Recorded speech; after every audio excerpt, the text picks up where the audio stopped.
Magkano ba talaga ang minimum salary abroad para makaipon? Real talk lang ha, hindi porket nasa abroad ka may ipon ka.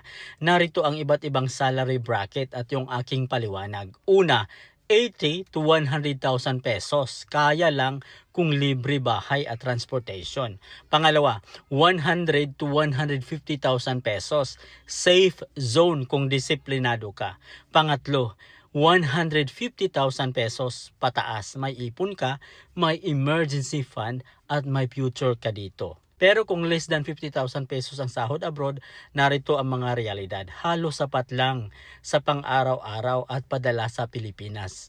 Wala masyadong ipon. Laging pagod at laging mag-o-overtime. Isang emergency lang, ubos agad. Mas malala pa minsan kaysa sahod sa Pinas. Hindi ka nag-abroad para mag-survive lang. Nag-abroad ka para umasenso. Kung mababa ang sahod, mag-upskill. Humanap ng mas maayos na employer. Huwag matakot umalis sa maling trabaho. Alam mo ang halaga mo. Tanong, sapat ba ang sahod mo ngayon sa abroad? Oo o hindi?